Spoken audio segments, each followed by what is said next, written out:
Fun of Seafoam by CaffeinatedFlumadiddle. Chapter 3. Selena! Look, Percy would say it. He would say it.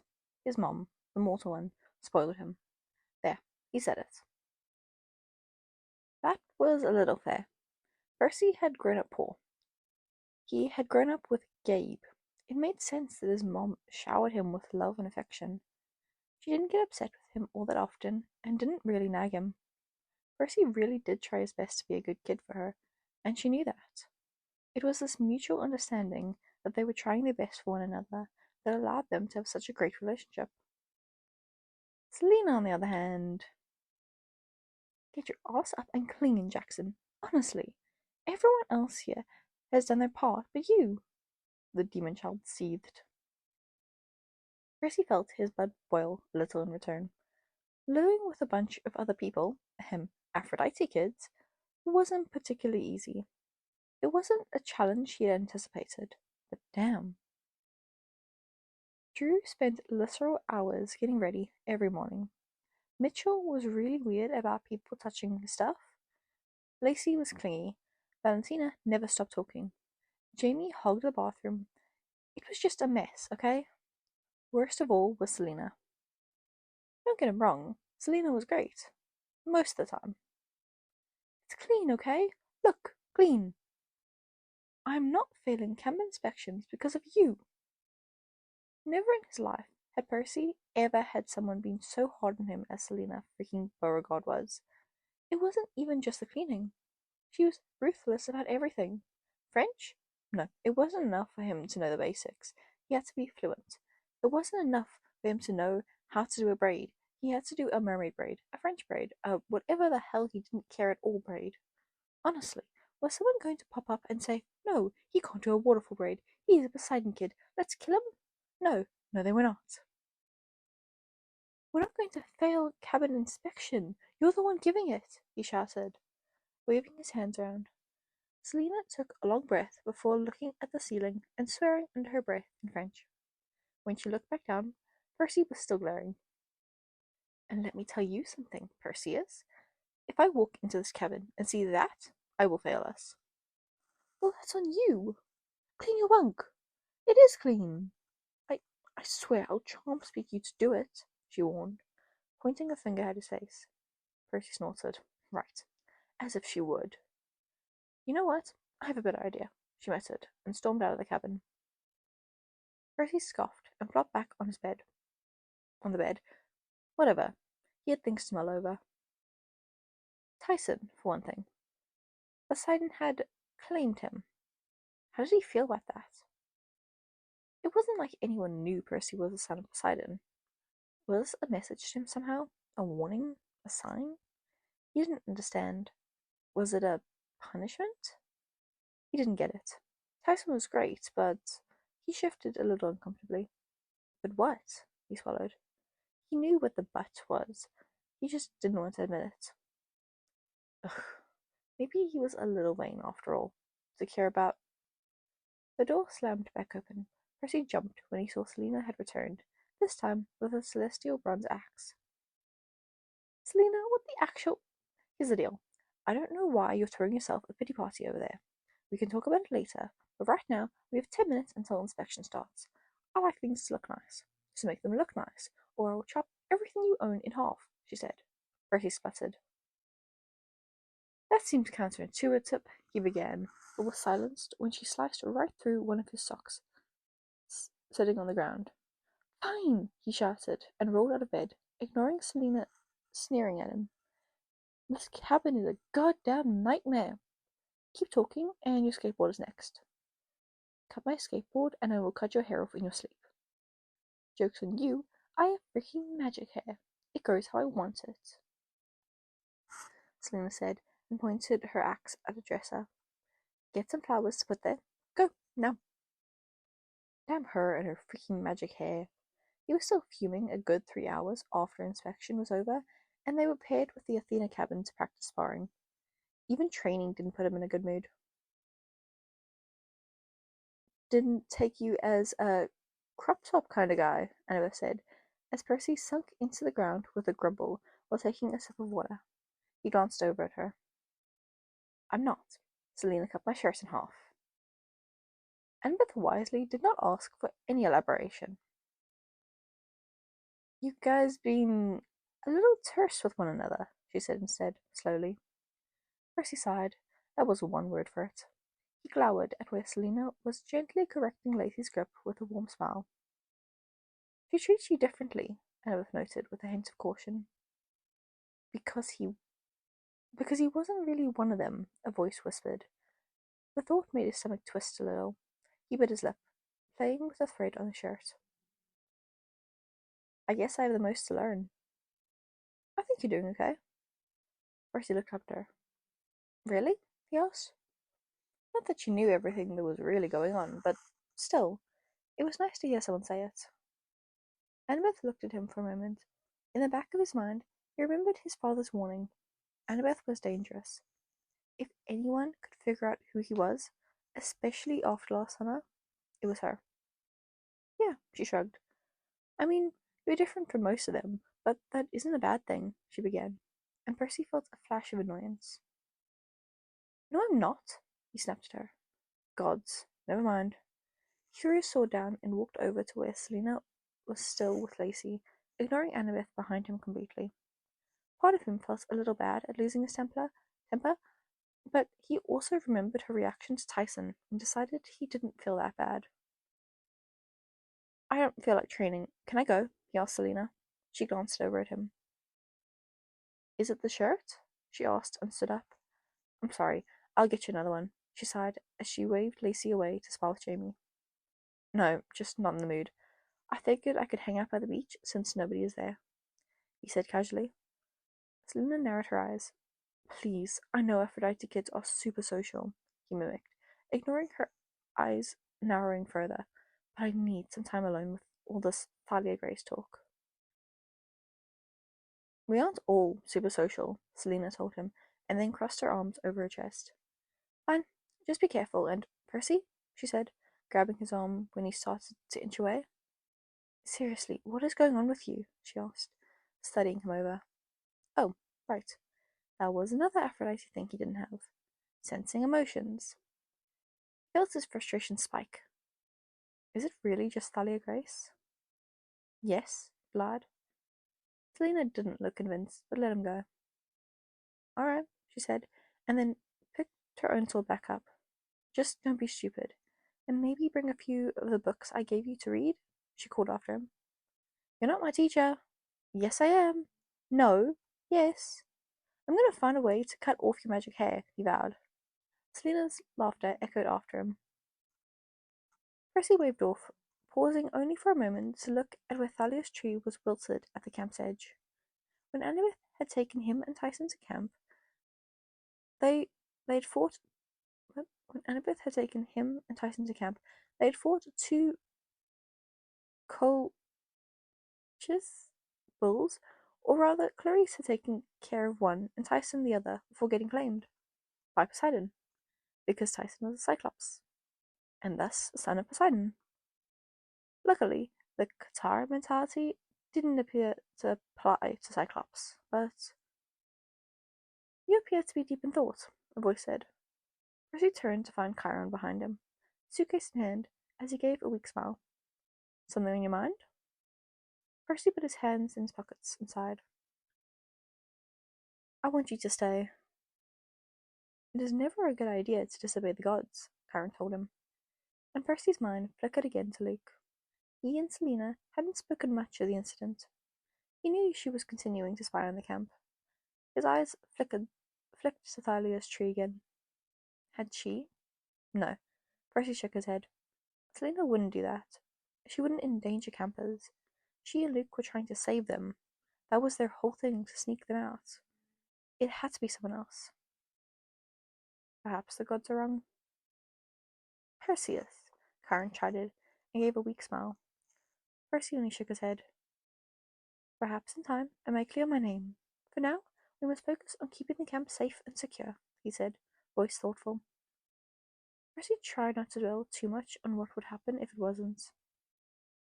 Tantalus will Do a fine job, he added on, though his voice was almost sarcastic. Percy wasn't sure he had ever heard Karen use sarcasm before. Yes, he seems like a real mentor, Percy muttered and bit his lip. You'll be back soon, he said, trying to reassure himself as well. Karen chuckled and clasped a hand on his shoulder. His eyes studied him for a moment. Be careful, my boy. Remember who you are, he said, and turned away with his hooves slightly clicking against the cobbled path. Percy wanted to laugh. Remember who you are.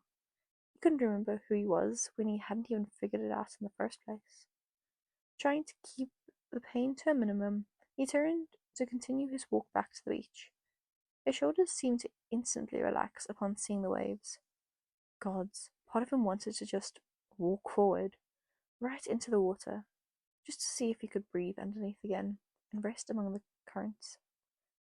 A pressure fell over him again, and Percy shoved the invisible cloth away.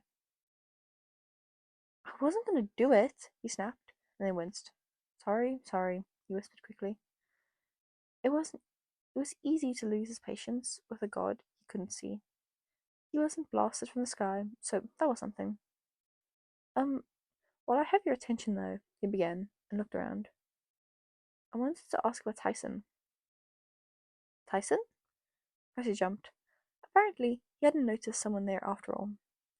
Tyson himself was standing behind him, eyes wide and interested, as he shuffled up next to him. Hey, buddy, what are you doing here? Percy greeted warily. Tyson looked at him. Looking for Daddy, he answered quietly. Claimed me, he murmured. Percy nodded. He did indeed. Percy wasn't sure why, not exactly. The whole thing was confusing for him. They sat in silence for a few moments. Tyson watched the waves with a sort of solemnness that Percy hadn't seen on him before. He was usually such a nervous mess of a person, with a sweet streak a mile wide. Are you happy Poseidon claimed you? Percy finally asked, turning to him. Tyson wrinkled his nose. Yes, he decided. I'm happy. He looked back out towards the waves for a moment. Percy waited. Sure enough, Tyson wrung his hands together and spoke again. We are friends? He asked him. Percy nodded quickly. More than friends. Brothers, technically. Still, he couldn't tell Tyson that. The guy might go bursting around camp announcing it. Percy doubted he fully understood exactly what the danger for someone like him was. Yeah, of course. Why wouldn't we be? Annabeth is not my friend, he said quietly. Ah. Percy shook his head. She is your friend. She just is in a bad mood, he explained. Tyson brightened a bit at that. But let's give her some space for now, he said quickly. Tyson deflated at that, but nodded. Let's, maybe train instead, he said, and then paused. Was that actually safe? Tyson had proven himself to be a formidable fighter. Still, the idea of Riptide accidentally nicking him and turning his secret sort of brother into a pile of golden dust seemed not ideal. Tyson didn't give him a chance to take it back before swooping him into a hug. Training, he agreed, almost snapping Percy in half. Very fun. I will find a big stick, he decided, as he set Percy down. Yes, great, fine. Black spots danced in front of his eyes before he recovered. Still, he found himself grinning a bit as Tyson bounded away to ready himself for action. There was a small part of him that felt a little relieved by Tyson's existence. Living up to the Aphrodite kids was no easy feat, but with Tyson? Never mind, that was an awful thought. He was just grateful to have a sibling who didn't yell at him all the time. With that at the front of his mind, he decided to find a stick of his own to fight Tyson with.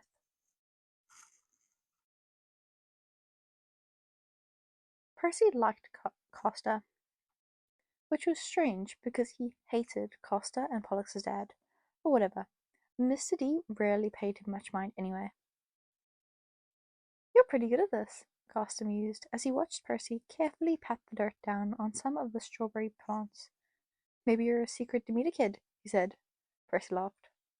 Nah, Selena and I just spent a lot of time planting flowers around our cabin, he confessed.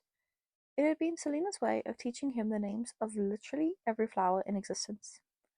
Gods, it had been a week of torture, but damn it, he knew the difference between tulips and petunias, and nobody could take that from him. If I try to plant anything more complicated than that, then it dies on principle, he said, dusting his hands off. Hey, speaking of which, why can't the Demeter kids just heal Thalia's tree? He asked, eyes flicking out towards where the camp patrol was. Castor grimaced. Poison isn't really one of the Demeter kids' forte, he said, looking annoyed. You would think that a god of some sort could take care of it. I'm guessing you brought this up to your father? He said with a wry smile. I do love him, but sometimes our conversations make me want to tear my hair out, he sighed, shaking his head. You're so lucky your mom is Aphrodite. I wonder what it's like to have a charming, godly parent, he drawled out. Percy laughed. But yeah, my dad says he can't heal it. I don't know if I believe him or not, Castor said, running his hands through his hair. Percy picked a strawberry out and took a bite, letting the juice burst in his mouth. I think he's more concerned with clearing Karen's name, honestly. Percy felt a surge of annoyance bubble up at the reminder. Yes, why is he being accused again? Percy asked. Because him being Cronus' son is the dumbest thing I have ever heard.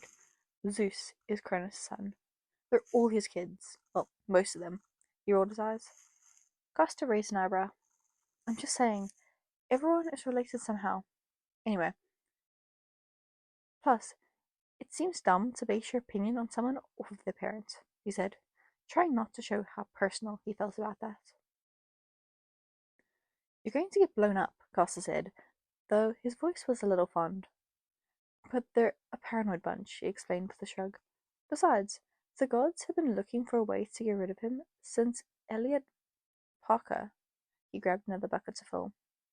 Who? Percy asked, helping him pile some strawberries into the bucket. Castor paused to bite into one before giving Percy a thoughtful look, chewing slowly. He was a Katara, he said, and then shook his head. Or at least said to be. Nobody knows for sure. It happened back in the 60s, and Karen was adamant he wasn't really Poseidon's kid. Poseidon was said to have denied it too. He shrugged. Percy's brows came together. Anyway, he came to camp and said he was a Big Three kid, and warned the campers to kill him before it became a problem, he explained. But nobody wanted to do it. He had made friends and stuff. Besides, technically, he was unclaimed. Funny, Percy said, with a shake of his head. I don't think Thalia Grace had that leniency.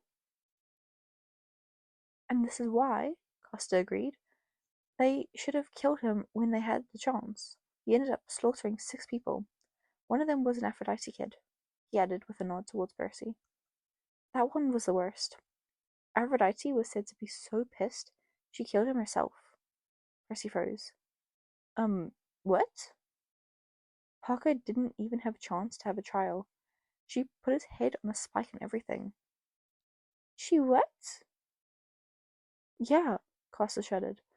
That was the last time they let a Big Three kid in the camp. There was said to be an unclaimed kid after that, maybe a daughter of Hades. She killed someone too. Hades got really huffy about it, said she wasn't his, but, well, not many demigods can talk to ghosts like she was said to. Costa waved his hand. Besides, who else would just kill someone for no reason? That's a Katara thing. Percy didn't respond. His mind was spinning. What was it that Aphrodite had said to him? I will not allow them to harm another child of mine. Not again. That damn son of Poseidon will be the last. Well, this Elia kid must be what she meant.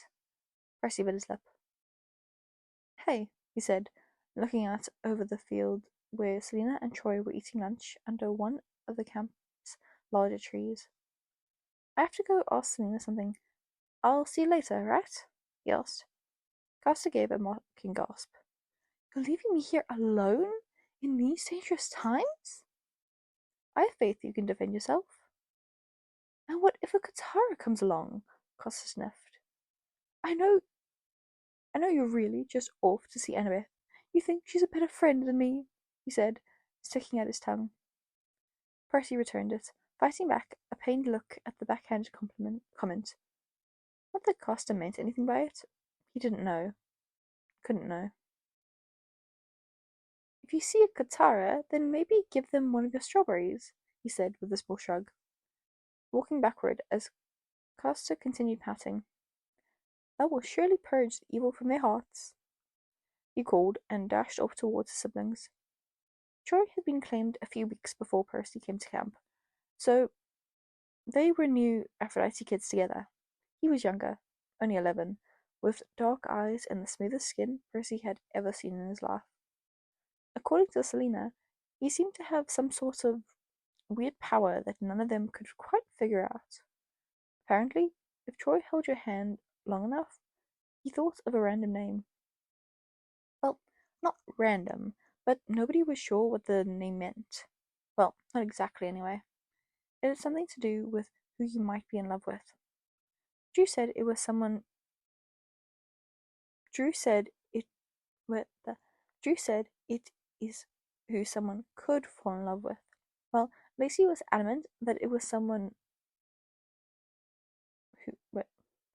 Well, Lacey was adamant that it was who someone will fall in love. Who will fall in love with you? Mitchell said it was who the person was currently in love with. Troy said he was 11 and didn't care.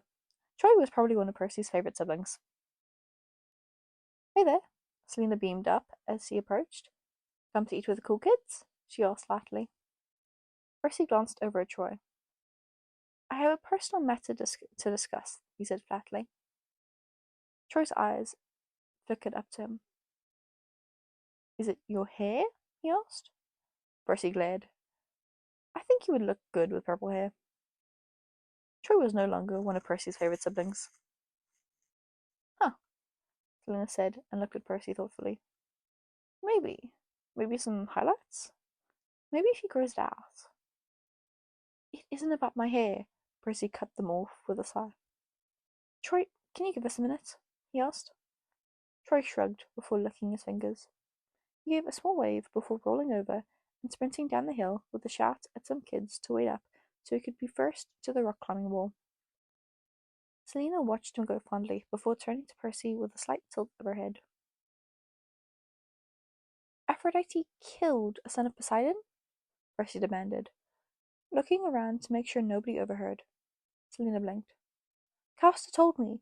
She put his head on a spike. How could you have not told me this? He whispered. Selena pulled back, looking startled.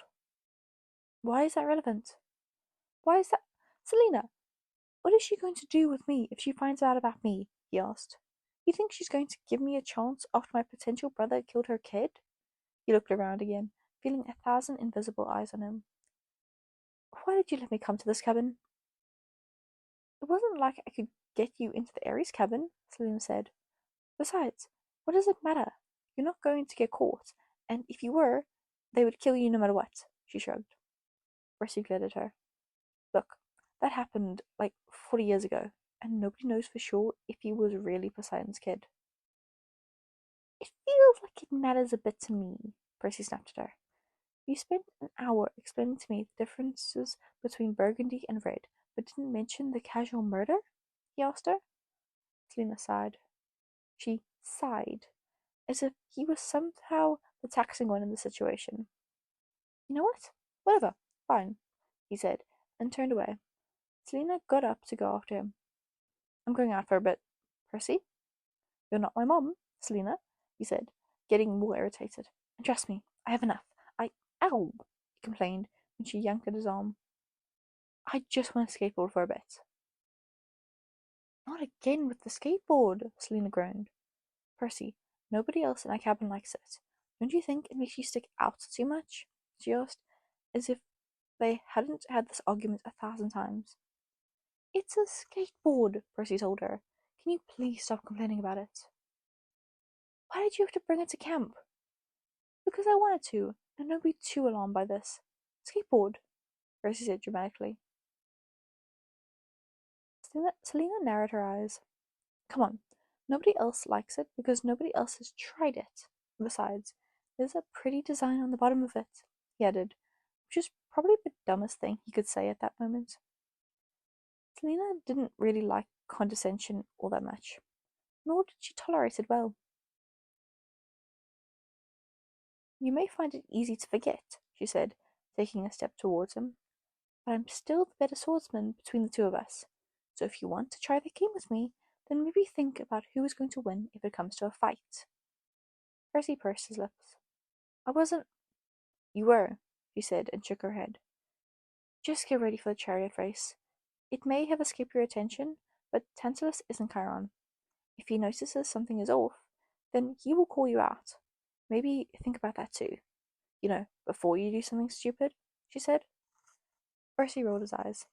Apparently, everything he did was stupid. Too loud? No. Too quiet? No. Aphrodite kids were charming. They were funny, in a subtle way. They were rarely in a bad mood. They were never this or that or what freaking ever. Percy was just over it. He wasn't perfect. Aphrodite kids were. If he didn't get it together, then he might die. Great. Dying might be easier at this point, honestly. Busily, he went to turn away, but Selina caught his elbow again. I'm sorry, she said gently, and squeezed his arm. I didn't mean to snap at you. Let's go back to the cabin to get changed, she suggested, voice softening. Percy looked down. He didn't see what was wrong with what he was wearing, but sure. Letting his feet drag a bit, he forced himself to follow her back to the cabin. Selina tried a few times to get him into a conversation, offering small olive branches along the way, but Percy was too exhausted to really engage. He didn't feel like talking about how he met Tyson, the new school he'd gotten kicked out of again, or the random monsters they had fought before leaving for camp. The second they entered the cabin, he checked to see if it was empty before collapsing on his bed.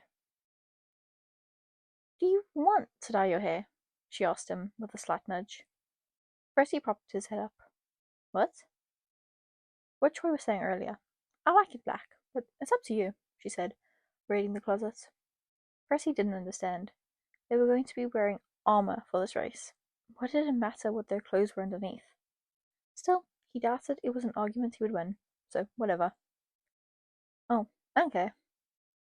Selina gave him a pitying glance. Okay, well, let me know if you want to try something later, she said, and bit her lip as she examined some fabric. Maybe blue tips? She suggested lightly. Percy considered. Blue wouldn't be bad, actually. He tilted his head at Selina. That won't make me look too punk? He asked skeptically. Selina laughed. I think you can pull it off. Usually, we all have a phase where we dye our hair something wild. My hair was silver for a bit, she said. Percy raised an eyebrow. What? I was 10. It was cute. Don't judge me, she said, and sat down at the end of his bed. Which one? She asked, holding out 2 shirts. Percy stared. What is the difference between these 2 shirts? She sighed. Percy gave a small wail of despair. Selina didn't even react. She simply waited as Percy finished whining. They were shaped different, he finally relented. Selina wrinkled her nose. That's one way to put it. They're different cuts. Like with steak? Selina slowly lowered the shirts. You find new ways to upset me every single day, don't you? She asked, completely deadpan. Percy pouted as Selina threw the shirts down and lightly pushed his head. And how are the earrings? Percy's hand flitted up. They weren't anything dramatic. Selina pierced them last summer and put a pair of simple black earrings in. It was a weird balance to keep him sort of Percy while leaning into the Aphrodite thing as much as possible. Though, in truth, he kind of liked them. Not infected, he said. I was thinking I could also do my lip. Absolutely not. Eyebrows? You are 13. Nose?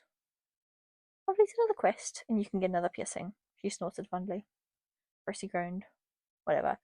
If he had his way, he'd be going off to Grover anyway. I think a few more might be a little too punk, she told him, and smoothed down his hair. Go on, let's join the others. You and Annabeth are on a team, right? Percy's lips thinned as he gave a terse nod.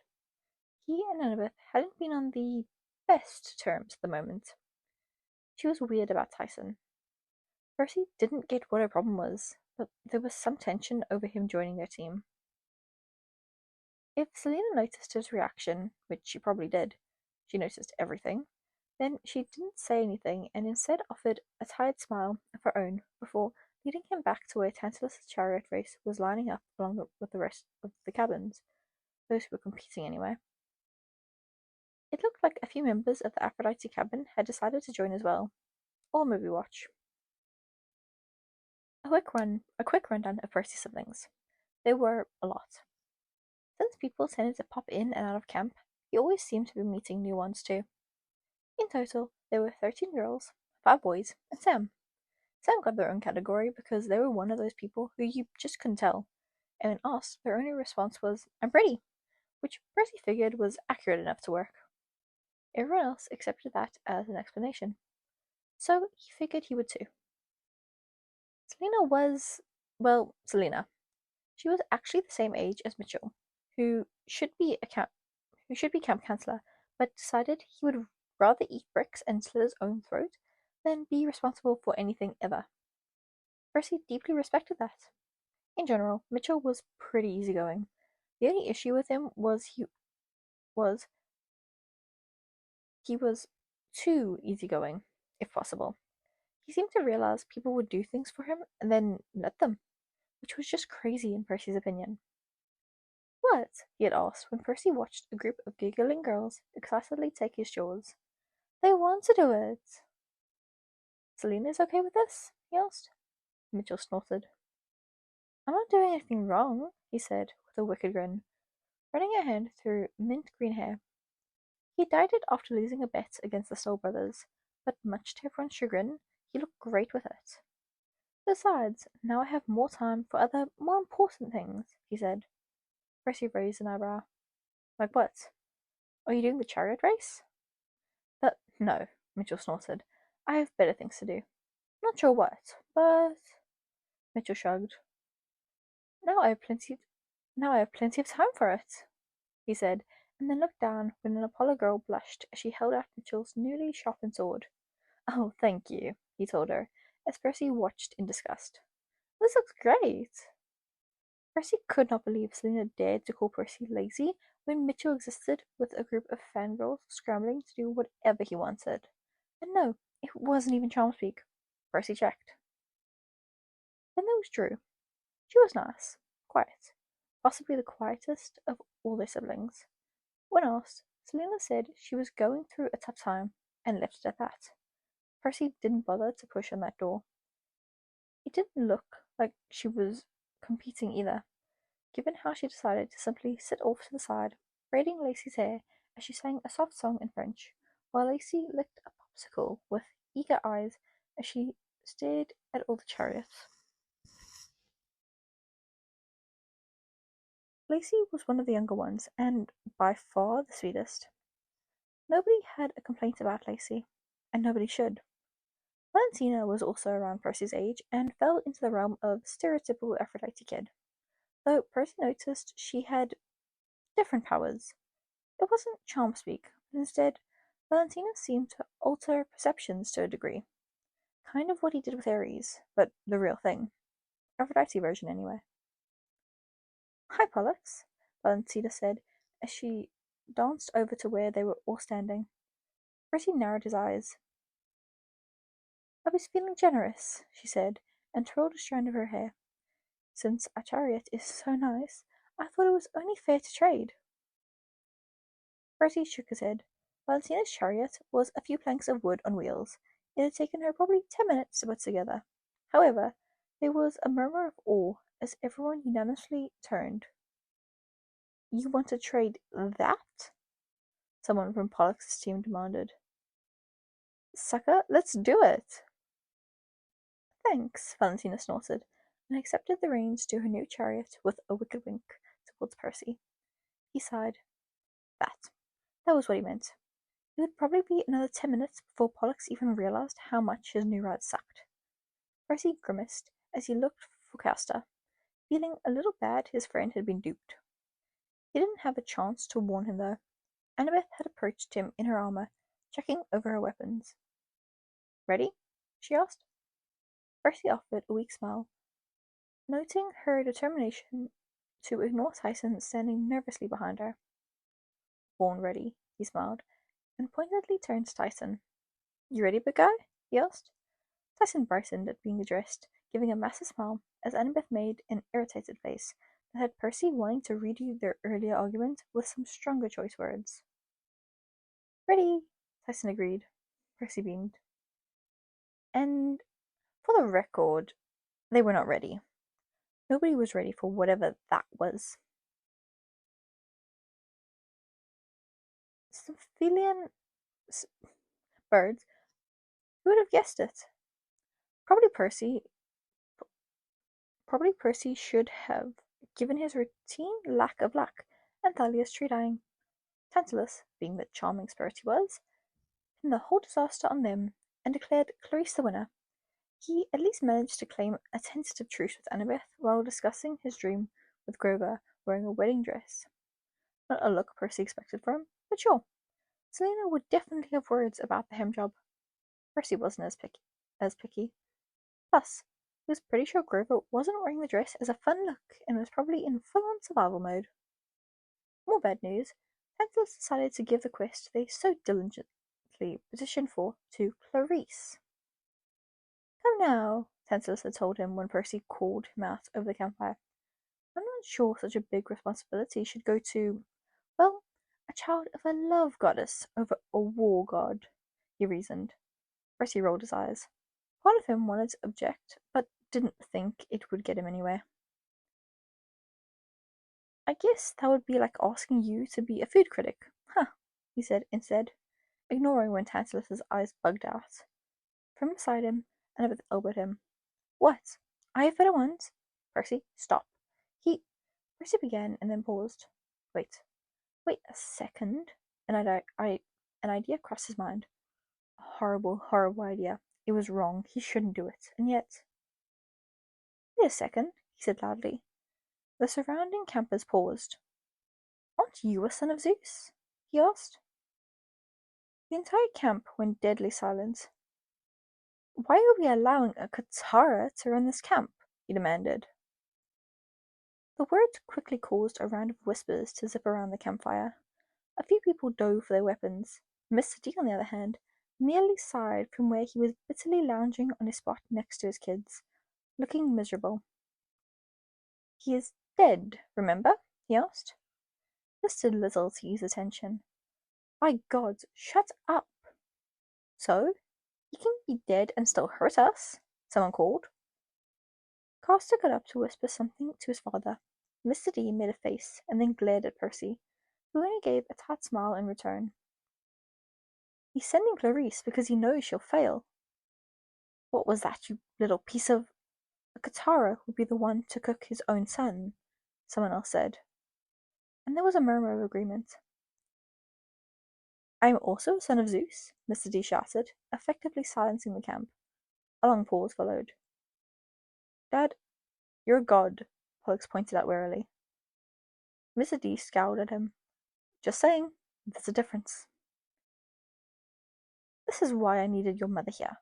One of you go away," he muttered, waving an indignant Pollux and Castor to the side. "I can't deal with both of you at once." "Maybe we both should go." "No, I just said one. You were terrible listeners." "We get it from you," Castor called, giving Percy a bright grin as he pulled Pollux away. Percy returned it as Mr. D rolled his eyes before turning back to the camp. "Enough of this," he said, and raised both hands. "I can't pretend I am thrilled with Tantalus' existence. He is, like most of you, horribly annoying. However, he would not have been sent here if felt he was a risk. Stop whining. Let the silly Ares girl go on the quest. Leave me alone," he said, and fell back into his seat. Tantalus sneered, eyes flicking to Percy with an air of victory. "Anything to say, boy?" Percy wordlessly offered him a small. Mitchell laughed from where the rest of their cabin was sitting. Selina pinned Percy with scolding eyes. He shrugged. Technically, he had done nothing wrong, though there was still some guilt for playing the guitar card. It was weird how easy the mindset had been to slip into. You know, Tantalus, Drew spoke up, giving Percy a small, nervous smile. I hear apricots do wonders for your complexion. If you were trying to brighten up that skin. Oh, I heard carrots help with that too, Valentina said, jumping on board. Have you tried smoothies? They can get all your vitamins in. Might get rid of those circles under your eyes. Tomatoes too, Mitchell said solemnly. Hey Tantalus, are there any beauty benefits to eating humans? I know you served your son to the gods, but surely you've committed cannibalism before. Enough! Selina cut them all off. Go do something useful, all of you, she sighed. Lacey clambered up before looking between Percy and Tantalus, then stuck out her tongue. You're mean, she decided, and there was a small cheer from the other campers as Tantalus got redder and redder. Percy braced himself for the outburst, either from Tantalus or Selina, who looked like she might just throw him in the field of punishment herself.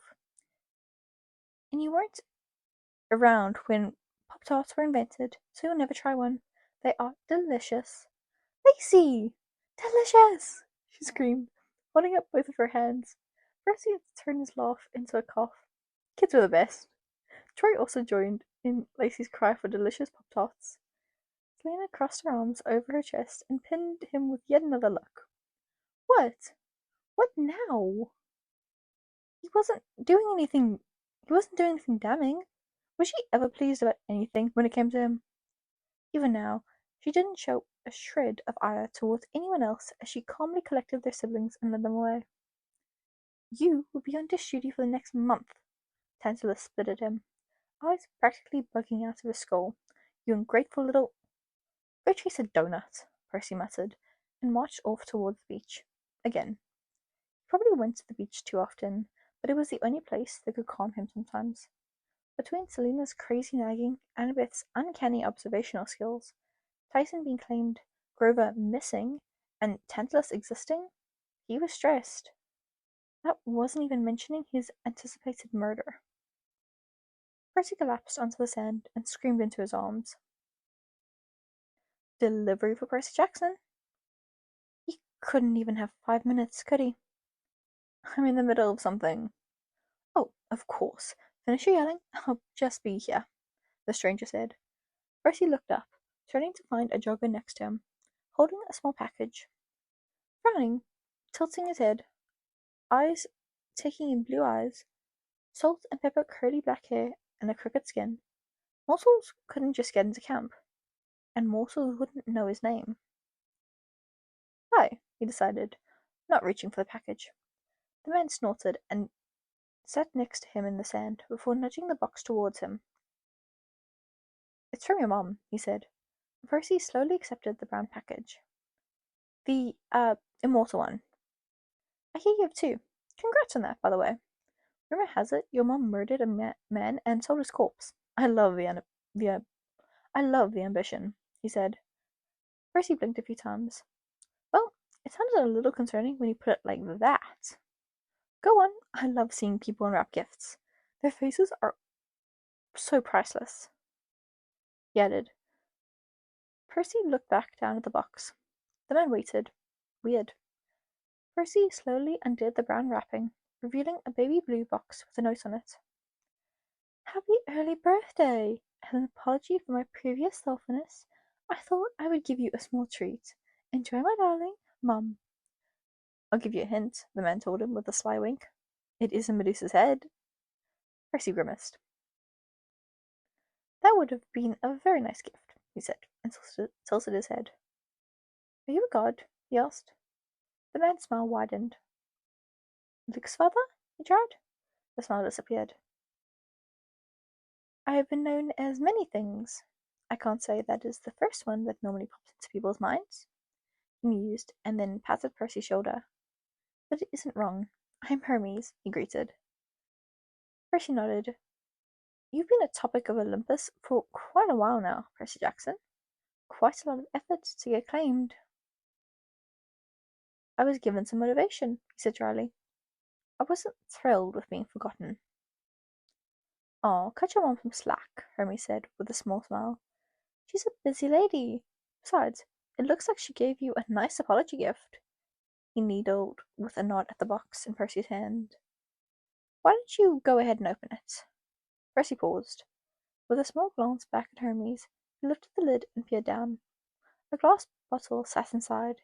It was shaped like an apple and coloured a dark blue. Curiously, he picked it up to see something shimmering inside. "What is it?" he asked. It looked like cologne, which was nice. He wasn't big on cologne, but sure, it was an Aphrodite thing. Whatever. "Ooh," Hermes said, eyes brightening. "She pulled some strings for you. I doubt Zeus was easy to convince," he mused. Percy tilted his head. "Magic in a bottle," he said wisely. It masks demigod smell. Very rare. Hecate only makes it once every century because the ingredients are so hard to get," he said with a click of his tongue. "Aphrodite probably put something in it too. Aphrodisiac or something," he mused. Percy paused. That wasn't good. He wasn't going to walk around wearing a love potion. Hermes' smile widened. "Unimpressed?" he asked. Percy shrugged. "No, I just don't think I need anything to make somebody like me," he said, going for cocky. He just sounded tired, though. "Do you think I like you?" "Eh," Percy said and gave a slight shrug. "I think that depends on whether I do what you want," he said, raising an eyebrow. Hermes gave him a dazzling smile. Thought so.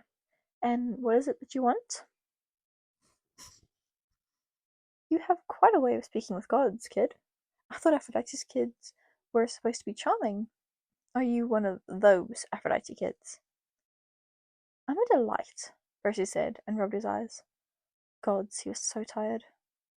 "Wait, what do you mean one of those?" he asked, making air quotes in the air. Hermes snorted. "You know, the mean girl type," he said, leaning back into the sand. Percy spluttered. "I am not a mean girl." "Sorry, mean boy? Mean person? I'm not mean." "Eri says otherwise," Hermes sang. "Eri says otherwise," Hermes sang, and Percy levelled him with a cool glare. "You don't agree?" "I'm not mean," Percy grumbled. "If I was, then I would say—" he began, and then cut himself off. That wasn't a smart thread to keep pulling at. Though part of him dearly wanted to. Hermes raised an eyebrow. "Go on." Never mind," Percy said, and sighed. "I'm sorry, you're right. My day has been— How can I help you, Lord Hermes?" he asked, switching tracks completely. Hermes looked him over with vague curiosity before collapsing next to him on the sand. "Luke," he said simply. "I believe you have heard he went to the Titan side?" "It's come up," Percy said slowly. Hermes looked him over with consideration. "Are you surprised he went rogue?" Percy asked with a shake of his head. "His friend was murdered in front of him," he said bitterly, playing with the box still in his lap. Hermes hummed. "No," he said. "Charon is said to have done that," he said, and Percy blinked. "What? Charon would— Wait." Percy's mind flickered over the past few days. The pine tree at the front of the camp. He was so stupid. Thalia's tree. He had assumed it was named after her, a dire warning to mark where she was killed. Hermes raised an eyebrow. "She is the tree?" Percy asked, a little horrified. "But wait, that doesn't make sense. Was the camp not protected until she came along? It's been thousands of years since this place was built," he said. There was a rotten feeling in his stomach. Disgusting. They killed her, and it was her death that protected the very camp that murdered her? Gods, it was so messed up. "Zeus did it," Hermes explained, seemingly unaware of Percy's internal crisis. She tried to fight her way into camp. A son of Ares got a good nick into her. She was bleeding pretty bad. Zeus decided to spare her the slow death of letting monsters eat her, and turned her into a pine tree, he explained. Percy felt a lump in his throat. That was awful. And now she's condemned to die a slow death anyway, he sighed. Luke and Annabeth, they'll have to watch her die twice, he said. Percy's fingers twitched. Unless I get the fleece? He asked. Hermes shrugged. Why me? Clarissa's already going. You are an experienced quest goer, are you not? Let's just say you have the resume, Hermes told him. Percy bit his tongue. Besides, it would be a good way to potentially clear Karen's name. And find Luke? Percy asked and sat up. Why not find him yourself? He asked, tucking a foot under his thigh so he was cross-legged in the sand. And I don't really know what you expect him to do. All these innocent people dying? He trailed off. Remembering the last thing he should be doing is questioning the status quo. Hermes merely looked at him for a couple more seconds before answering. If you knew those kids, the things they had done, he said quietly. I remember there was one day, a son of Hades. Hugo Brandit. He shook his head. I've seen a lot of evil in the world. I've seen almost all the evil in the world, he said with a shrug. He was one of the worst ones. It was terrible. The poor daughter of Poseidon. She tried to stop him too. He clicked his tongue and shuddered. You may not understand why we have to be as careful about those big three kids, but it was not a decision made lightly, he said. Percy sighed. Sure. I know Luke was close with the Grace girl. If I could have intervened before, I would have. Imagine watching your child playing with a knife and just waiting for him to get stabbed. He shuddered. I'm not saying it was right. There were kind of ways of dealing with that girl. But I won't lie and say there wasn't a part of me relieved when she was gone, he said. Percy pursed his lip. All this talk about these kids, maybe he just didn't want to believe it. Hermes smiled wryly. Just think about it. If you decide to take the plunge, I'll leave a little gift for you, he promised. He gave a small two-fingered salute. Enjoy your time at camp, kid. Tell your siblings I said hi. And with that, he was gone. Percy stared at the spot he had sat, heart sinking. He wasn't sure he could identify his emotions. Not like an Aphrodite kid, anyway. But he knew there was a part of him that was tempted. Not about the fleece. Grover. He could get Grover. Grover who was missing. Grover who was in danger somewhere. Clarice wasn't off to save Grover. Just the fleece. Percy's hand twitched to his pen. A small crunch caught his attention. When he turned, Tyson was there. Again. Perhaps he was as drawn to the beach as Percy was. He looked cautiously at him before shuffling a little closer. Hey, Percy said, softening his voice. You okay? No. Tyson sat down, apparently not wishing to expand upon that. Me neither, he sighed. How are things going?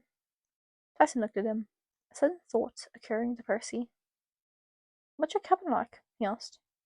Tyson's lips pressed together. Pretty, he said slowly and sat up. Want to see? Percy didn't even hesitate. He was stumbling up to his feet as Tyson perked up at Percy's eagerness.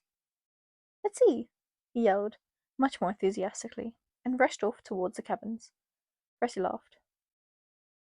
He had seen Poseidon's cabin from the outside, of course, but all he knew of it was the stone walls and sloped ceilings.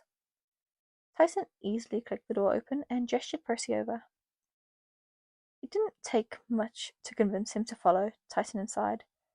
He hadn't dared ever to have stepped foot in Poseidon's cabin. It was too risky, too suspicious after all the work he had put in.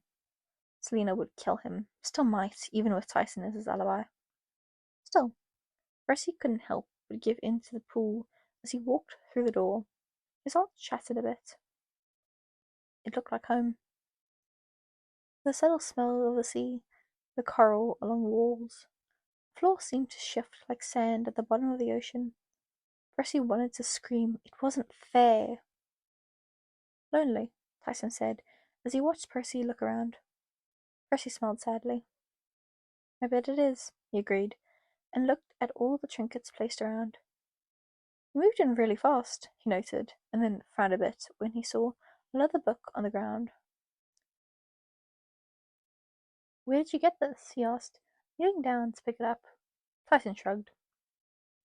"Needs a clean," he answered. Percy opened his mouth to respond when a photo slipped out the side. He paused. It looked old. He frowned, leaning over to get a better look. It was black and white, with 6 children all standing in front of cabin 3 of all ages. The oldest looked to be maybe in their early 20s, and the youngest around 7 or 8. They were all dressed in neatly pressed clothes that looked straight out of a history textbook. He flipped it over to find crisp handwriting on the back. Poseidon Cabin, 1942. James, Evelyn, Sarah, Clarence, Theo, and Julia. "Whoa," Percy said, and stood up sharply, looking around. "Wait, Tyson, this stuff isn't yours, is it?" he asked, feeling a wave of excitement. Tyson shook his head. They hadn't cleaned the cabin out from the last group of kids who lived here. Eagerly, he flipped the book open, reading the first page. 03/23/1939. James and Julia are terrors, and the reason we all get into such loathsome trouble. It is, as my mother said, twins are a blessing to each other and a curse to the rest of the world. Perhaps I should explain.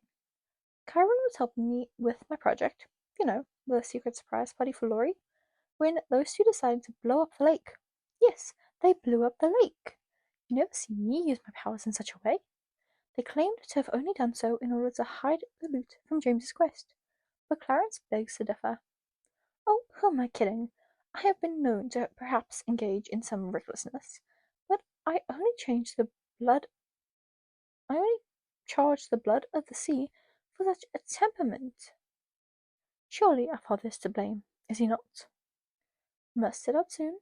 Clarence promised me to let him drive his car. Perhaps we can see how it works underwater. If James and Julia have to put the lake back, I mean. Lots of love, Evelyn." Percy read it over a good 3 times, fascinated. It was strange to imagine this cabin full and filled with these strangers. He stared back down at the picture. This Evelyn didn't sound evil at all. She sounded like a normal person, young, exasperated, but still fun. She sounded maybe even a little like him. Percy had never really considered siblings too much. He had always been an only child up until a year ago. Well, in truth, up until Tyson came along, if you want to be technical. But now he felt a sense of longing. Nobody in the Aphrodite cabin would blow up a lake or take a car underwater with them. He bit his lip. It must have been nice to be surrounded by people who were so similar. "What are you doing?" "Speak of the devil." Percy glanced up to see Selina in the doorway, looking downright horrified as she quickly closed the door. "Hanging out with Tyson," he answered, and held out the book. "Look at all the stuff that was left in here." "No," Selina whispered, opening her mouth only to pause when Tyson tilted his head. We need to get back." "Selina," Percy sighed. Would the arguing ever end with her? Was there nothing he could do? "I'm just looking, see?" he asked, holding out the journal. Her name was Evelyn. "I just want to read it. Maybe it can help us figure out what happened to them." Selina's eyes flicked to Tyson before she spoke slowly, voice filled with trepidation. "I don't think it's a good idea for you to be seen as a sympathizer," she told him. "Even if they are people who maybe should be sympathized with. They murdered hundreds of people, Percy. But why? And are we even sure they did it? I don't think there is any good reason for killing that many people, and there were plenty of eyewitnesses." "Who? The gods?" Percy asked. "Because it sounds like they don't know what—" "Why are you hopping on this?" "You know why. Why won't you consider they weren't awful?" "Because there is no evidence." "I'm trying to find some," Percy argued. "And you can't think they're all bad either," he said, fiercely, and gave a subtle gesture to himself. Selina's jaw clenched. "So, I'm not entertaining this. Throw that away." Almost unthinkingly, Percy got up and walked to the trash can before a weird alarm went off in his head. He froze. The confusion wavered until he looked over at where Selina was standing at the floor. He turned, a feeling of bitter betrayal spiking in his chest. "Did you just use charm speak on me?" he asked slowly. Selina flinched. I didn't mean to," she began, but Percy was already shaking his head, clenching the journal in his hand as he stared at her. "Percy, it was an accident. I didn't mean," she began, but Percy didn't give her a chance to answer. Without another word, he shoved his way by her. "Percy!" she called. He ignored her. Almost on autopilot, Percy found himself walking toward the Athena cabin. He rapped on the door. When nobody answered, he pounded harder. After his third attempt, the door slammed open. "What in the name of Athena do you think you're— Percy?" Annabeth greeted, annoyance simmering down when she saw him. "What's going on?" she asked. Percy looked around, ensuring nobody was passing by, before taking her hand and pulling her out of the cabin. For a second, he thought she was going to punch him, so he hurried his next words before she could knock him out. "I'm going to get Grover. I'm going to ask Tyson if he wants to leave with me tonight. Are you coming or not?" Quest number 2, Syllabust. They fought a hydra, harpies, endless monsters, etc. It wasn't the most fun. Worst of all was this was an ocean adventure. Percy was dying, which was ironic because he had never felt so alive and himself before. He knew what the tides meant and the subtle differences in the wind. He discovered he could even guide their boat where he wanted it. It was great. Pretending, though, not fun. "I didn't know you could sail," Annabeth asked, looking on with curiosity. Hermes had kept his end of the deal. When they returned to the beach, there had been 3 yellow duffel bags and a small boat to carry them out to sea. They had, naturally, come across Luke first thing. He apparently was off on a cruise ship doing fun Titan supporter trademark things. They didn't end up staying long, or even seeing Luke for more than 10 minutes. It had been easy to escape with the cologne Aphrodite had given him. What are you doing?" Annabeth had whispered when Percy had wordlessly squirted her with some of the perfume. "It's not the time, and you smell way worse than I do," she tacked on indignantly. From beside her, Tyson pouted. "Can't smell," he complained. Percy sprayed him too, just in case. Annabeth frowned. "Masks I smell," he whispered, and then promptly squirted himself in the face. "Ow," he said when some went into his eye. "Where did you get that?" "My mum." And you just decide to use it now?" "It's apparently rare. Don't yell at me. Besides, I literally just got it yesterday." "Can't smell," Tyson complained a bit louder. Annabeth and Percy both shushed him. "Can't smell," he grumbled, and glared at the cologne in Percy's hand. Luckily, it had all worked out. They had escaped long enough for Percy to find out what Annabeth's deal with Tyson. Cyclops had apparently kidnapped her, Luke, and Thalia in the past. Before they ran into problem number 2, a hydra, naturally, and were rescued by, yep, you guessed it, Clarice. It was probably a fair conclusion to say she wasn't thrilled with their appearance. After some bickering, she seemed to accept they were there, though, at least for now. Inwardly, Percy sighed. "My mom had a boat," he said as an explanation. He made a note to let his mom know to add that lie to the list. "Besides, Tyson is doing most of the work," he added, to where Tyson was sleeping on the other end of the ship, where he could safely remain hidden from Clarice's undead soldiers. How much would it suck to not only lose a war, but to be indebted to Ares and his bratty children? Rough. Then again, he couldn't pull up too much sympathy. They were Confederate soldiers, after all. Percy bit his lip as he watched Tyson roll over before tearing his eyes away. "Oh," Annabeth said. Her eyes were watching him in that way that made him nervous. "Well, you're a real natural. Better than Clarice," she said. Percy shrugged and hopped down. Natural? He snorted. Right. It took me a year to figure out how to do even one of these knots, he said, with a nod towards the sailor's knot he had literally figured out how to do 10 seconds ago. Annabeth smiled weakly.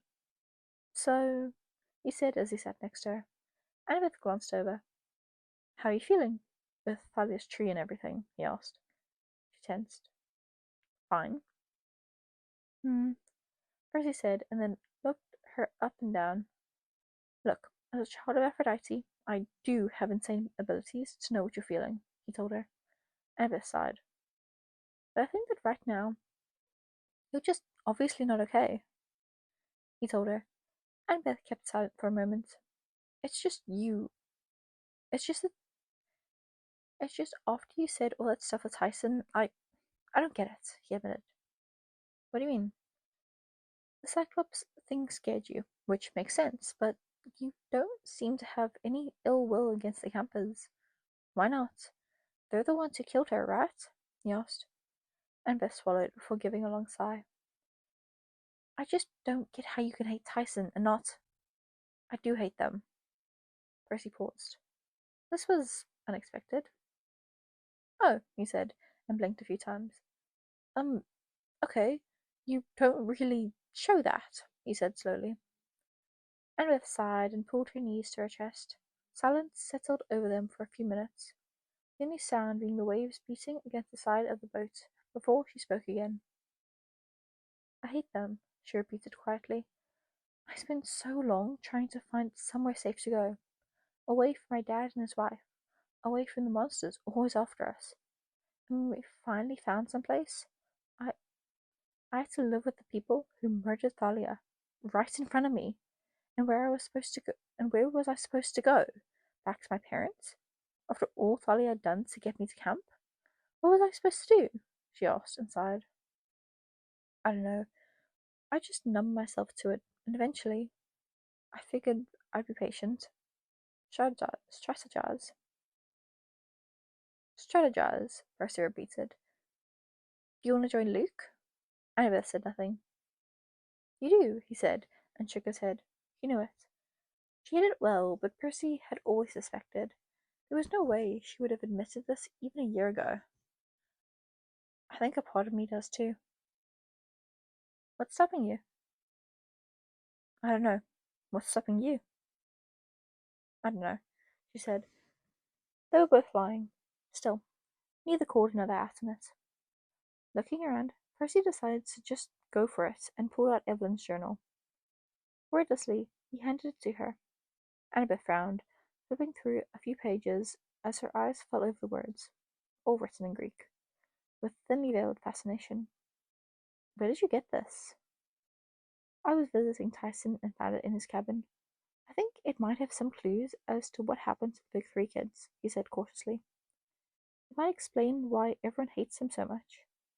Maybe if we... He trailed off, suddenly aware of Annabeth looking at him with narrowed eyes. He shifted. I mean, they won't stop unless we do something, he said defensively. Annabeth pursed her lips. That's true, she said, and then shook her head. You know how dangerous it is to be caught with this, right? If you were seen as a sympathizer, she told him with a click of her tongue. They might think you're hiding a katara or something, she said. Percy frowned. Sometimes that's the even worse penalty. You would get in trouble for hiding one?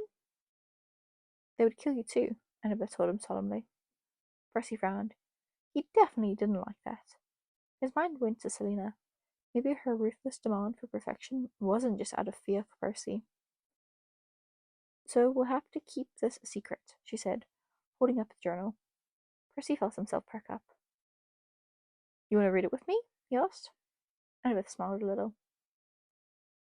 I never pass up the opportunity to read a good book, she said, and flipped to the first page. Besides, maybe there's something in here that could maybe help Thalia, she said. Percy didn't really see how they could help her outside of keeping her tree alive, but didn't argue as Annabeth cleared her throat to read the first entry. It was fun. He and Annabeth took turns reading passages from the book. It helped pass the time from floating endlessly on the boat. keeping their minds occupied as Tyson eagerly jumped in with endless questions and exclamation of excitement after having woken up. I cannot believe it. Hugo? Annabeth was saying as she flipped the page. Percy wondered if it was the same Hugo Hermes had mentioned earlier.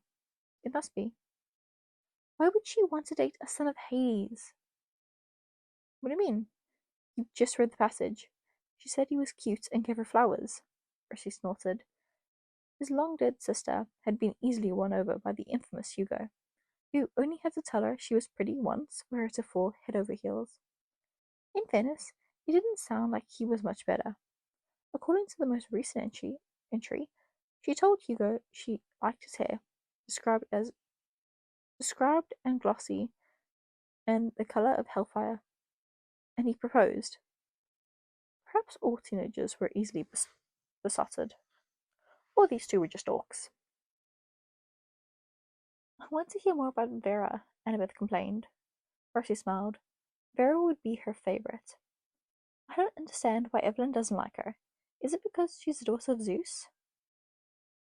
I think it might have something to do with Vera stabbing her. Oh, who cares? It was just a little stabbing, Annabeth dismissed. Percy hummed. I'll keep that in mind next time we argue. As if you're fast enough to stab me, she muttered and yawned. Percy snorted. That was probably true. For now. He was getting pretty good with his sword. Where's Clarice? She added, looking around. We should figure out who's taking first watch. Don't worry about it, Percy interrupted. I can take care of it. You go ahead and get some sleep, he said. Annabeth looked at him warily. Pinky promise, he said, and Annabeth's face softened marginally before she shrugged and shoved the journal back towards him. Thanks, she said, and gave a pointed look. Remember to hide that, she said, and drifted off towards one of the cots Clarice had begrudgingly set up. Percy watched her go before getting up to find Clarice. As expected, she was still isolated in that tiny cockpit towards the front of the boat. He lightly knocked on the side of the door. She glanced over at him before rolling her eyes. Hey, pretty Percy, she greeted. Percy inwardly sighed. Here to bother me more? We're taking turns with watch. Annabeth is already asleep. You want to take first, or should I? He asked. Clarice narrowed her eyes. Come on, you're still not mad, are you? Clarice put her feet up by the steering wheel. You're about to annoy me, aren't you? Didn't realize Aphrodite kids were smart. Yep, well, between Aphrodite and Ares, one of them has to be, he grumbled, and ignored her eyes narrowing. Come on, we're not trying to hijack your quest. I just want to find Grover, he said. Clarice scoffed. I'm not thrilled with being stuck out in the middle of the sea with you either. I suppose it isn't a romantic cruise, Clarice said snidely. Percy wrinkled his nose. How did you convince Selena to agree to this anyway? Percy paused. It was a bit too long. Clarice's lips quirked up. Oh, she doesn't know, does she? Ha! She snorted. Let me see her throw her hissy fit when she gets back, she mused. Percy made a face at her. Assuming he lived through this, Selena would be insufferable, he sighed. Do you have any issues like that with your siblings? I'm a camp counselor. They do what I say or get their asses kicked, Clarice said. If Selena were smart, she would just stab you and be done with it. You're joking. You have a very stabbable face, Jackson. In fact, I'm considering stabbing you right now, she told him. I don't care what you and Princess Owl do. I'm doing my quest, and you are here to hitch a ride. We don't have to convene, she told him. Percy shook his head. You want to stay up all night? I would never sleep again if it meant I could stop talking to you. Percy had tried. Rolling his eyes, he raised his hands in surrender before simply ducking out of the door. Whatever. It was clear that Clarice had no interest in associating with them, which was completely fine. He just wanted Grover safe. She could do whatever she wanted. Absently, he went back out towards the edge of the boat, looking over the railing near where the others were knocked out. He smiled weakly at them before turning to the water. Looking around, he made sure nobody was watching before holding out his hand over the waves. Maybe he could try some of the stuff Evelyn had mentioned in her journal. The water bubbled beneath him. Suddenly, he felt a familiar wave of pressure. Glowering, he looked down at Annabeth and Tyson's sleeping forms before raising his hand to the sky. "Nobody can see me," he complained. Great. First, Selena was on his case, and now Poseidon decided he wanted to cut Percy at his knees. Again, he sat down on the edge of the boat, glaring. Anger was bubbling his chest, a swelling of frustration at this entire situation. Why did nobody want him as he was? He tried to ignore the tears prickling behind his eyes. Even in the dark of the night, when nobody could see him, he was too Katara to even dabble with his powers. He was still fuming a few hours later when he sighed and rolled over, lightly shaking Annabeth. Her eyes fluttered open.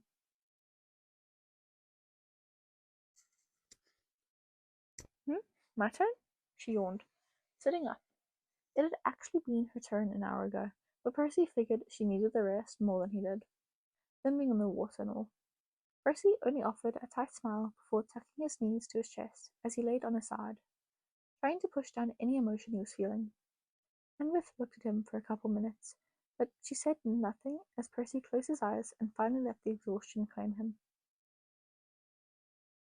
The dream started out with Thalia Grace standing on a lake, like on the water part, which he pretty sure wasn't a thing unless you were dreaming. She had her spear out, shield raised as she looked up at the sky, eyes closed as if expecting rain. Percy frowned as he took a step out. The moment his foot touched the water, she turned to him, electric blue eyes fixed on him. He froze, unsure of what to do. "Do you see it?" she asked. Percy tilted his head. "See what?" He looked around, but all that surrounded them was white. Thalia pursed her lips, spear lowering slightly. "They're here," she said. Percy frowned. "Who?" He took another step towards her, and she tensed. It wasn't their fault. "What are you talking about?" he started, but froze when the world flickered. The water rippled beneath them, reflections changing so that he was no longer looking down at Thalia and himself, but at two strangers. Both were bloodied and in ragged clothes, trembling with swords in their hands. Percy froze. Something in his stomach told him who they were. He didn't know their names, but he did know they were Big Three kids. "Hi," he managed. "Hello," a voice replied, and when Percy looked back up, Thalia was gone. In her place was Evelyn. He couldn't see her clearly, her form doused in shadows, but Percy knew it was her deep down, nevertheless. He could vaguely see her in a plain blue dress with a belt. In her hands was a glimmering net, made with celestial bronze at the end of a pointed stick. She tilted her head. "You should wake up soon." "I know you," Percy said. "Tell me what happened. Did you really kill all those people?" he asked. Evelyn stepped back. "Who did you even kill?" "They started it." Percy had no idea what that meant. "Who?"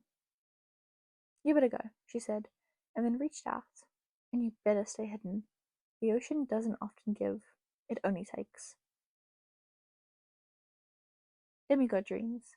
So useless. He opened his mouth to try again, but a sudden screech interrupted him. The world around him shook. When Percy turned back, Evelyn and the lake were gone. Another screech followed, and Percy jolted up just in time to see them heading right towards the Strait of Scylla and Charybdis. Well, that was not ideal. "Hey! Hey!" Percy yelled, scrambling up. "Annabeth! Clarice!" he shouted, because Annabeth would have woken him up before zipping them right into the entrance of the Sea of Monsters. "Are we sure this is a good idea?" Spoiler alert. No, it wasn't a good idea. Scylla and Charybdis had, to phrase it nicely, kicked their ass. Also, their boat was blown up, blasting Clarice and Tyson into God knows where, while Annabeth and Percy barely made it in a raft before slipping into unconsciousness. So, yeah, to reiterate, quests still sucked. Percy just wanted his friend back, and now his brother was floating somewhere. Clarice was nowhere to be found, Grover was still missing, and he was at a spa of all places. A spa! He was a little convinced Aphrodite had a hand in this. Now some girl had taken Annabeth to get a massage or something, while a lady named Cece led him towards a room on the opposite end of the resort. I'm afraid you need some serious help, Percy. For a son of Aphrodite. She clucked her tongue. Thank you, Percy muttered, but followed her, already feeling self-conscious, as he eyes a mirror by the open window. Cece gave him a small pat. Don't get me wrong, my darling. You certainly have potential, she said, and placed a hand on his shoulder, pointing him in front of the mirror. Even a son of Aphrodite can't be entirely pleased with himself, she said, voice practically a purr. Percy swallowed. The mirror seemed to smirk back at him, as if it knew. It did know. Percy bit his lip. There really was so much irony that people had bought the Aphrodite front. He looked nothing like Selena, or Mitchell, or Valentina, or Drew, or any of them. Even with them all looking so wildly different, there was a certain charm to every single one of them. Cool, a whisper, a glistening of beauty that made you just want to stare in awe. Percy wasn't even sure he could pass as attractive. Really, his saving grace was that he would grow into his looks. Maybe. Fingers crossed. And even outside of that, Percy wasn't sure what he saw when he looked into any mirror. A Katara? Someone who would follow in the footsteps of Evelyn and Hugo and Elliot? Doomed to be a monster who slaughtered without mercy? Why didn't he turn himself over? If that was all he was meant to be, he swallowed. Even now, what good was his legendary breakthrough powers? Grover wasn't safe. Clarice was God knows where. Had he done anything successfully so far? What was he really? A bomb in flimsy disguise? He reached out and touched the glass. Cece smiled. Even a son of that whore can find flaws, she muttered under her breath. For a moment, Percy jerked his gaze away, momentarily startled by such a hostile remark. Cece had already painted on another bright smile, pulling out a bubbling blue potion from seemingly nowhere and shaking it out in front of him. She blinked down at him. Don't worry, this will fix you right up, she said. Percy looked down, then back at the mirror. The person looking back at him had suddenly changed into, well, someone like him, but there were differences. His features sharper, skin clearer, hair neater. Someone who could actually be a child of Aphrodite. He bit his lip and then glanced once more at the bottle. Well, wouldn't this help him blend in better? He reached out and grabbed the glass vial. Perhaps this was an opportunity for him to better disguise himself. He flicked off the top and looked up at where Cece fixed him with a warm smile, giving a slight nod for him to go on. Swallowing, he lifted it up when someone cleared her throat. Put the potion down. Now. Percy froze. No freaking way. Selena? He asked, spinning around to find guess who? Yep, Selena, with her hair wild, face free of makeup, and looking pissed. Cece made a noise in the back of her throat. What are you doing? Get away from my brother, you witch, Selena interrupted him, pointing her sword at Cece, with her voice filled with charm speak. What did she just call her? Wait. Percy felt his blood go cold. Witch. Cece. Island in the Sea of Monsters. Circe. Percy could scream. How stupid was he? Cersei growled, moving her hands upwards, but Selena was fast. She launched forward to stop the movement, slicing open the side of Cersei's hand before whirling around to swing the sword down. Cersei disappeared in a cloud of mist, reappearing directly behind her. Percy opened his mouth to warn her, but Selena easily dodged, swinging again before kicking out when Cersei disappeared again. Selena scowled, with her eyes flickering around the room desperately before turning to the mirror Percy was in front of and slamming down. A crack struck right down the middle before spiraling out and shattering. Cersei reappeared. "How dare!" she began, but body going a bright white with anger. But Selena spun around and knocked her back. Cersei stumbled onto the ground. Selena slammed her foot down on her wrist, drawing a sharp gasp from Cersei as the point of Selena's sword pointed at her throat. "How's that for a daughter of a whore?" Selena asked with a huff and held the sword closer. "Stay away from us," she said, and Percy was surprised to see Cersei's eyes glaze over. Selena's charm speak was nothing to be trifled with. The idea that it affected Cersei was impressive. Now. This time, when Cersei disappeared into a cloud of mist, she didn't return. Selena rolled her shoulders back, then plucked the potion right out of Percy's hand and dumped it on the floor. "We probably only have about 10 minutes. I doubt my charm speak will work on her very long," she said, and looked in the mirror with a grimace. "Thank goodness we're in a spa. Can you grab me some face masks?" she asked him, dusting her clothes off. "And makeup. I think she has the good stuff." "Selena, what are you doing here?" Percy interrupted. Selena narrowed her eyes before marching over to start grabbing stuff herself. "Seriously, you can't." "Oh, I can," she said, spinning back around. "This wasn't your quest, Percy. Did you expect me to just let someone from my cabin venture out on a death mission and just wait?" She put her hands up. Percy's mouth dropped. "No way. You're my responsibility. I'm your counselor. If you do stupid stuff, then I'm involved. That's the rules." No, it isn't," Percy argued. "First of all, you're only 2 years older than me. Barely. It's pretty much just one," he argued. Selena made a face at him. "And I had to go on this quest. My best friend is in danger." "Then you understand why I'm here." "I'm not actually one of you," he shouted, throwing his hands up. Selena paused. All at once, his frustration seemed to bubble out at once. "I'm nothing like any of you. I don't look like that," he shouted, pointing at the mirror Selena had busted. "I can't speak French very well, and I don't care about makeup or fancy clothes or gossip or—" "What is wrong with you?" Selena cut him off. Percy's mouth snapped shut. "Is that all you think we are?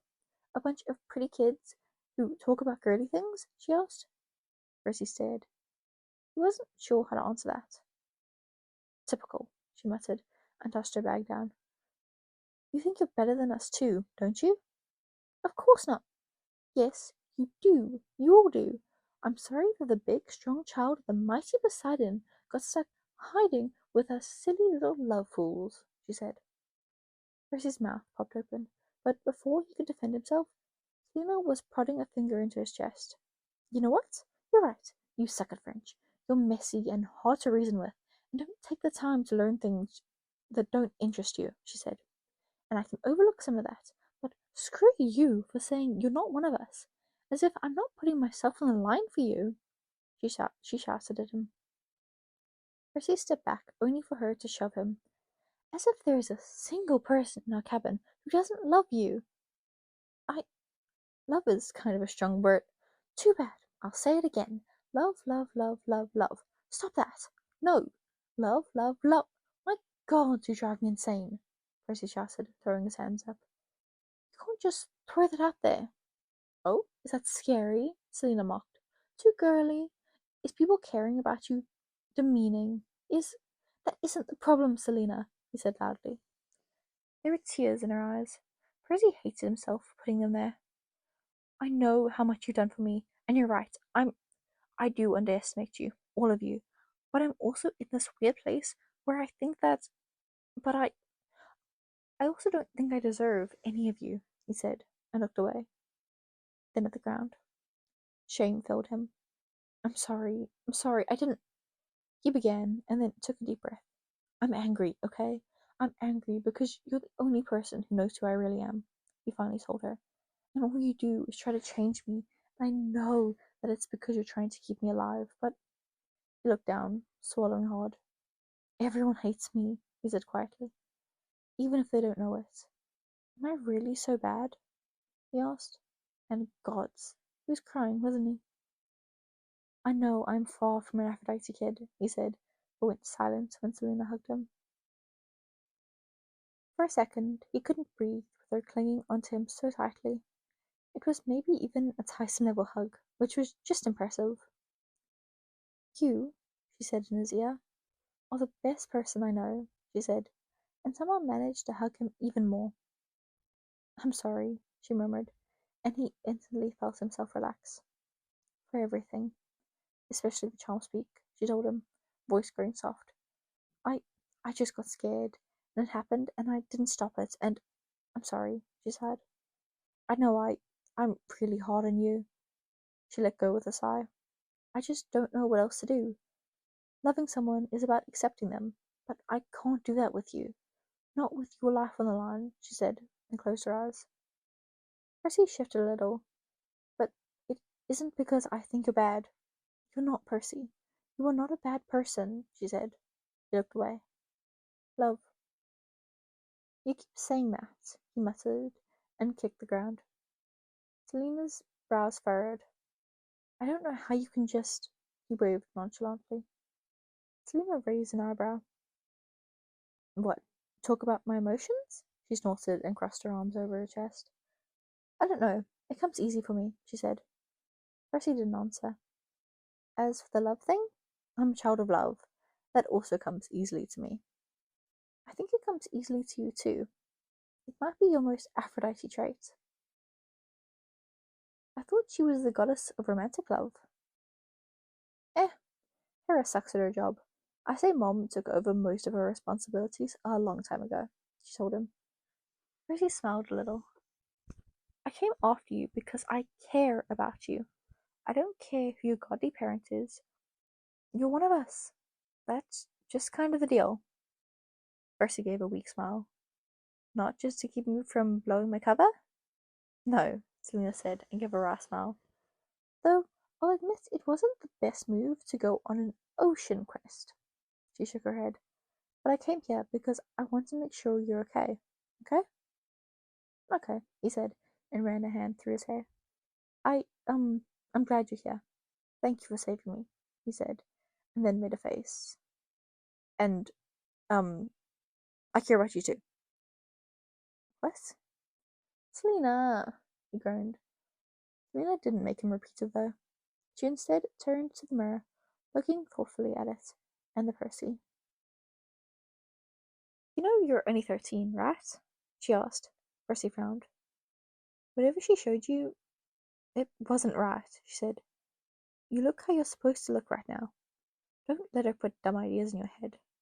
She linked arms with him. Besides, if that sort of thing matters to you, I think you're going to grow up to be a hottie. Ew, Selena. Just saying. You should know. You are a, you are a pretty cute kid. I'm not a kid. You'll probably grow up super hot. Just a fact, she said. Percy huffed.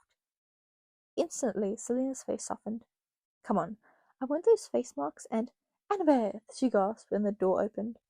Percy did a quick double take. Oh, that was Annabeth. Somehow. You look amazing, Selena gushed and rushed over. Oh my, I love what they did with your hair. And what kind of eyeliner is that? She mused. Annabeth blinked. Selena? Hi! Selena beamed. I know, I look awful. It was a disaster getting over here.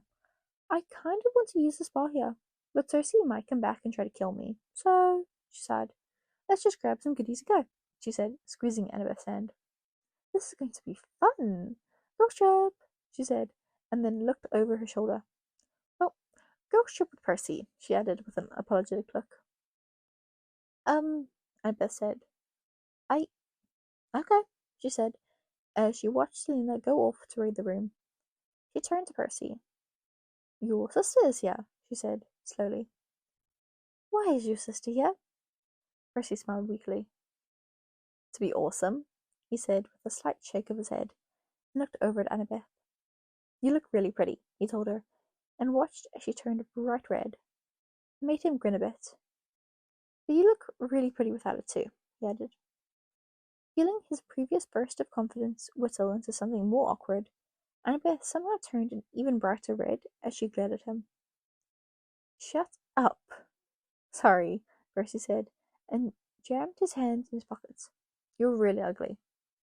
I'm going to kick your ass. Selina wouldn't let you, Percy said. Turned in the direction and was gone. If we find Clarice, then I vote that you tell her we picked up another person for our quest, he added. Annabeth laughed, absently touching her hair. Now that is all on you, pretty boy. This is so cute, Selina said from the doorway, making them both jump. Her hands were full of products, and eyes wild with glee at having found so many different things to grab. But we should really get going. I can tell Clarice I'm joining the quest myself, she said, and gave them a wicked grin. But keep your adorable banter up. Percy may love Selina, but gods was she annoying. Oh hey, we're at the end of this one. Please, yeah, okay, we actually stayed recording the entire thing because yay! No, I'm not going to complain about that. The reason I'm doing this on a Monday, most of it was recorded Sunday, I think. Saturday, Sunday? I actually don't remember. I had most of this recorded. I recorded about 30-ish minutes, the last 30 minutes today, because I felt like it. So why not? I'm realizing what's really funny is with this, one of the main things is Percy ends up romantically involved with Castor instead of Annabeth.